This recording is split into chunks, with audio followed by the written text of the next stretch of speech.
Hello everyone. This is Noor Zubda, functional dietitian and nutritionist. This is the Thank Gut It's Fixed show.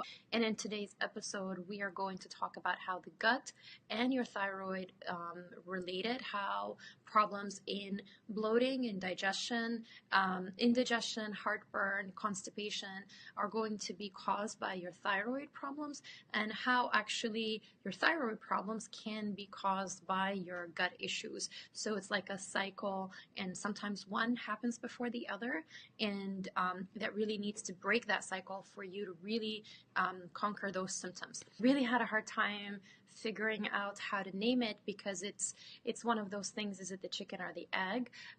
It can get a little, I hope I don't complicate things for you, but this is just to show you how all your body systems work and interact together.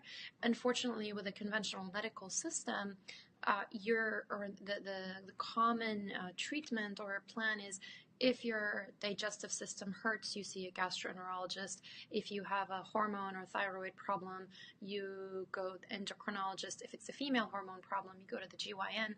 So it's not really connected, and the body is not really always being looked at as a one whole unit. And so in today's episode, it is going to kind of show you that there are things, especially the gut and the thyroid, how are they connected, and how your bloating and any of the symptoms that you might have digestion wise is related to your thyroid. So I'm going to have some notes and looking at those. So if I seem to be looking at the other side, I just want to make sure that I cover everything I wanted to cover today. And I was actually going to talk about something else, but then I decided to go with this topic today just based on a conversation that I had with someone yesterday. She really wanted my help with weight loss, and she had a thyroid. She's had her thyroid, low thyroid function for 7 years, and she's been trying to lose weight. She's having a hard time, and so she wanted my help to for a plan for specific foods for thyroid, and specifically she wanted to lose weight and get a little more energy. Now, when I talk to someone and they tell me that they have a thyroid issue, I always like to ask about gut function, and I ask them, do you have bloating? Do you have indigestion? Do you get full after eating to the point where it feels like there's a rock in your stomach, or you get really full even though you don't eat a lot? Are you constipated? So a lot of times they say at least yes to one or two of those things. And it's kind of cool. It seems like, oh, I'm a psychic, or I can predict what their symptoms are and forecast that. But it's really common sense after you watch the video, and it's really nothing too cool or too genius. But as I said, with the functional medicine approach, we're looking at how all the body parts are connected and how they affect each other. Unfortunately, with a medical conventional approach, is each system is being looked at by a different specialist. And while this is great for like really super advanced and for surgeries, and when you're trying to heal your body holistically and have this optimal health, you really have to look at all of those things together. So yeah, that patient absolutely had bloating. She was constipated, a little bit of indigestion as well too.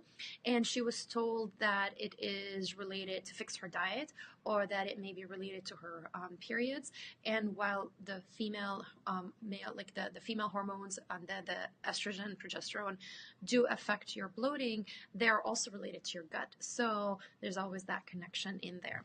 So in today's episode, I want to share with you how we're going to talk about how the thyroid function can make you have bloating and gas and constipation and a lot more issues, and then how gut infections and gut disruptances and GI issues can actually trigger and cause a thyroid issue. So both are connected. Okay. So the first one I'm going to start with how your thyroid, which is the gland that is found in your neck, how is your thyroid going to affect your digestion?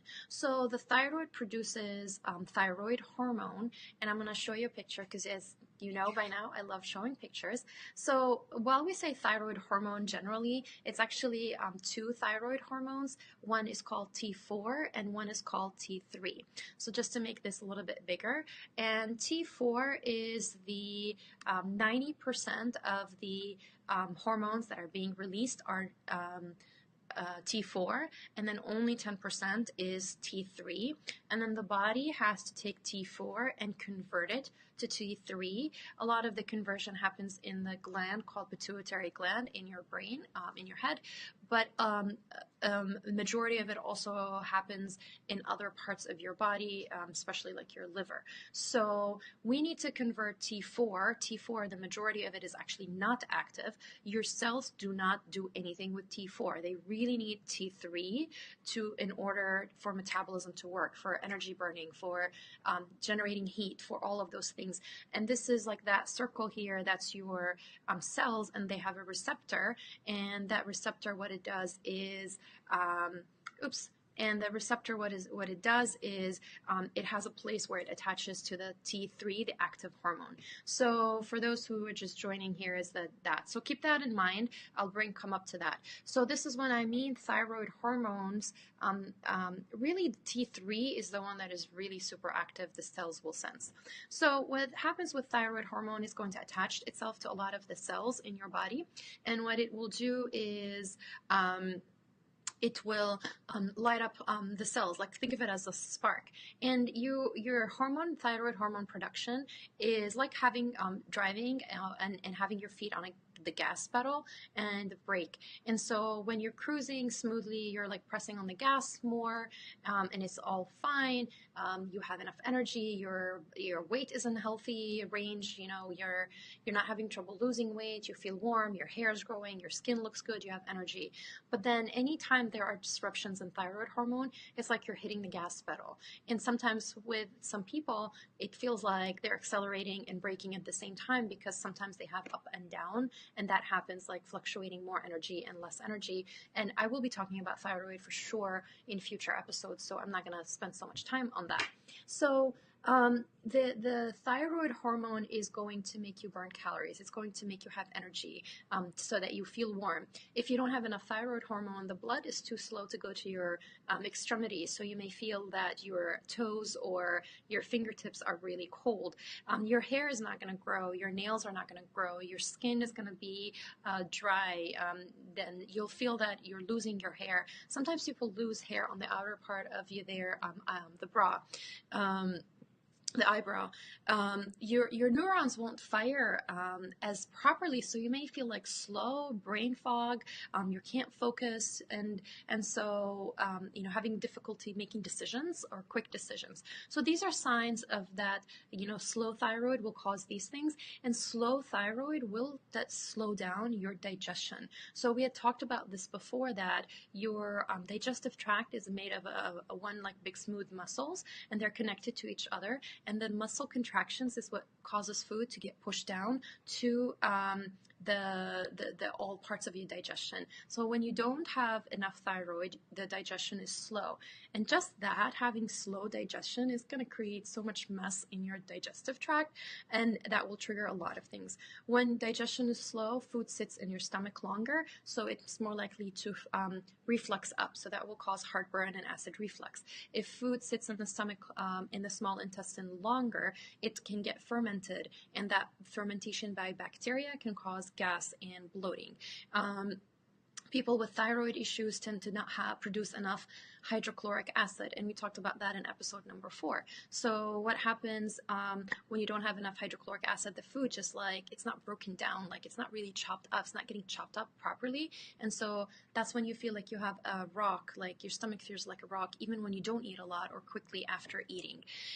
You get constipated, things are slow, the food and waste is not going by, is not passing with the speed that it should be. From the time you eat something until you excrete it in your bowels, it can be 33 to 47 hours. But you can do that experiment if eat some blueberries or beets, and then wait until your bowels look red or purple, and then you can see like how fast, like is it really slow? The motility of your digestion. We also know that when things are harder to digest, you are going to have nutrient deficiencies when you're not digesting things properly, when you're not absorbing properly. And one of the minerals that is not going to get absorbed properly is magnesium, and that will cause constipation. So like that disruption in digestion also, when you have more fermentation, you can actually and the food sits too long in the gut, and that can promote the growth of bacteria in the stomach, in the gut, in the colon. You may have the wrong types of bacteria. You can start developing bacteria in the wrong place in your gut. So SIBO is one of those conditions. And so it has like a ripple effect. Anytime there's something that causes slow digestion, it's going, and in this case, it's caused by a low thyroid function or slow thyroid or hypothyroidism, you're going to see that effect on all of your digestion. That's how your thyroid, like in a very big overview, how your thyroid can be one of the root causes of having digestion problems. Now, once that happens, you have digestion problems, you have excess fermentation, food is not being broken down, then that will flip back on the thyroid, and then that will cause your thyroid to even work less, produce less thyroid hormone, and convert even less of the T4, which is the majority of the hormone being produced. Less will be converted to the active hormone T3. So I'll pull up that picture again when we need it so that you can keep up with me. So how will your gut make your thyroid worse? So now we're going to flip that image or that scenario. So as we talked about, that here's the picture, is that your cells are going, or your thyroid is going to produce 90% T4 and 10% T3.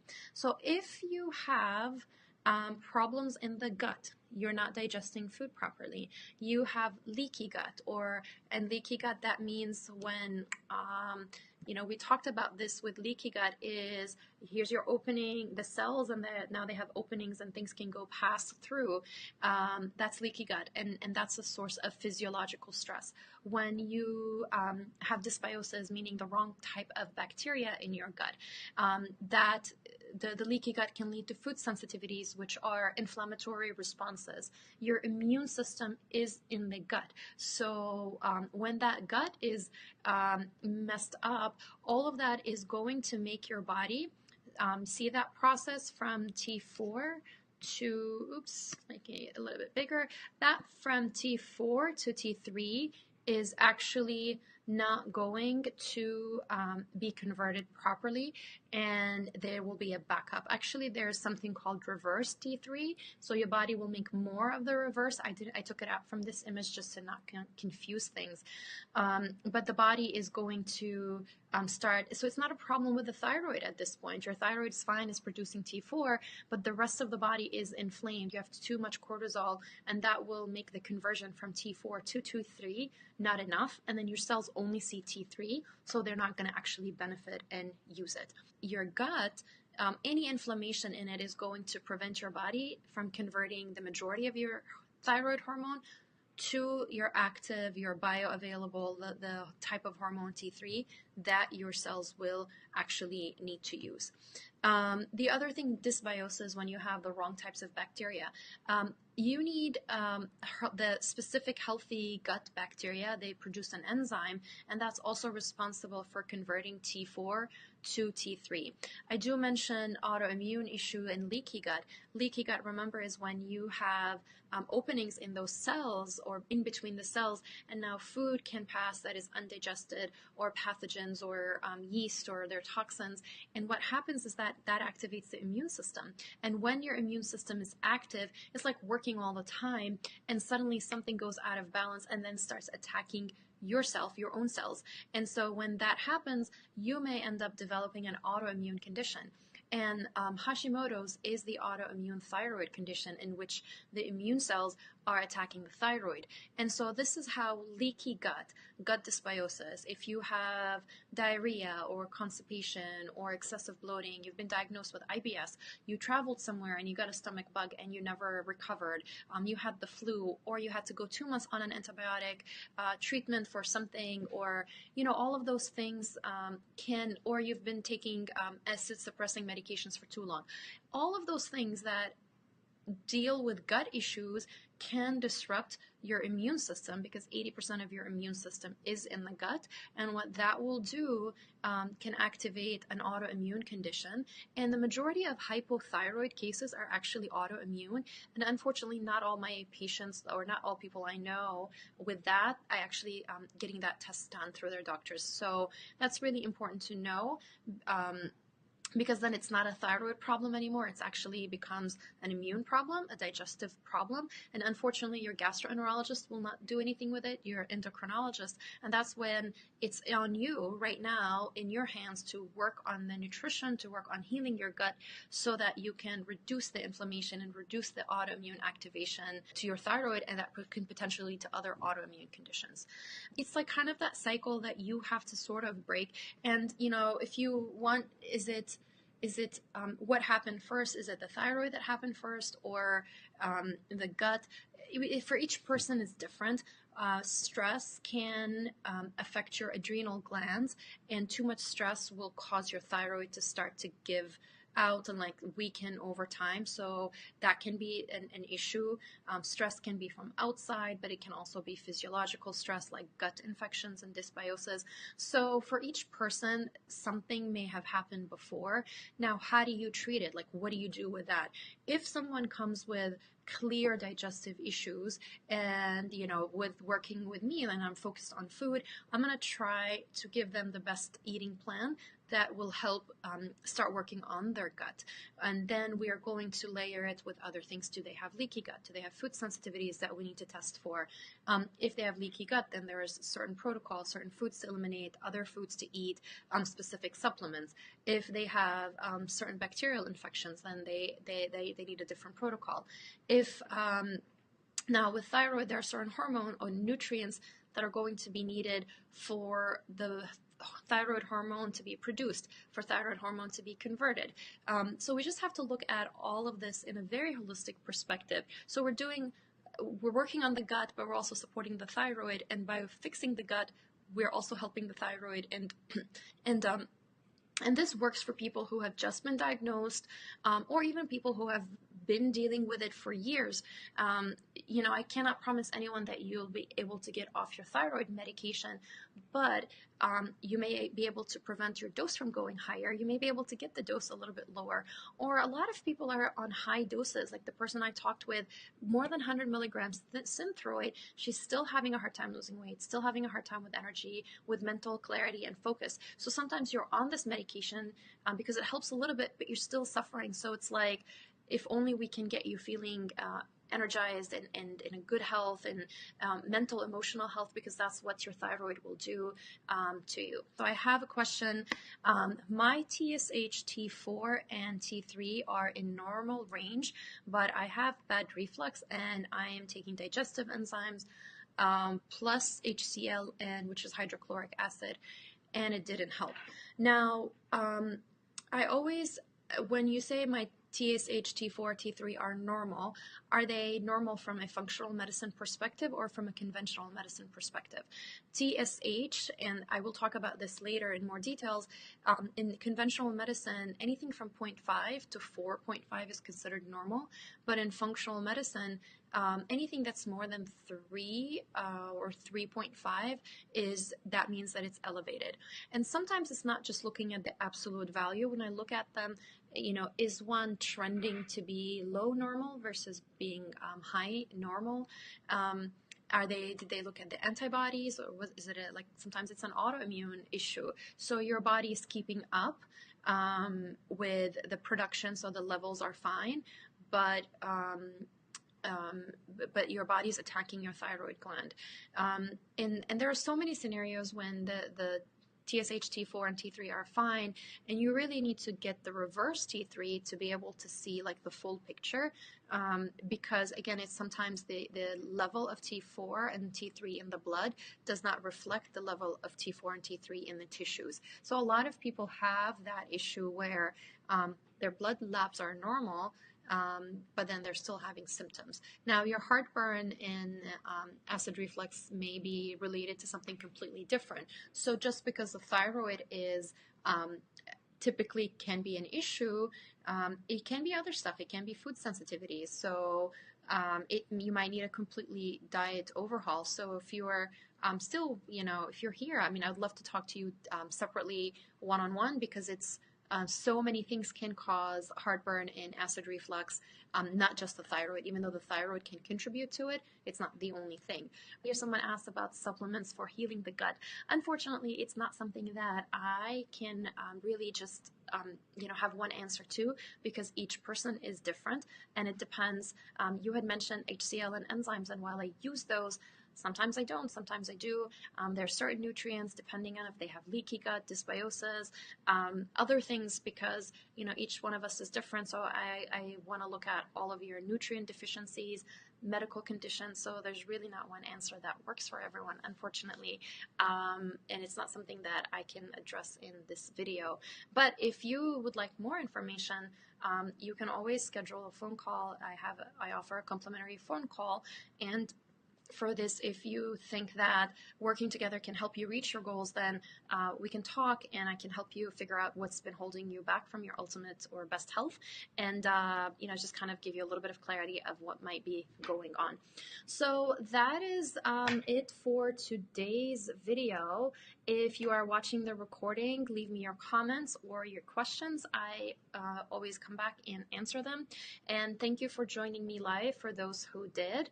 And don't forget to, if you know someone who has thyroid issues, if you know someone who has bloating, constipation, stomach pain, and they don't even know that they have thyroid, maybe just share this with them, because you might enable them to uncover something in their health and connect the dots.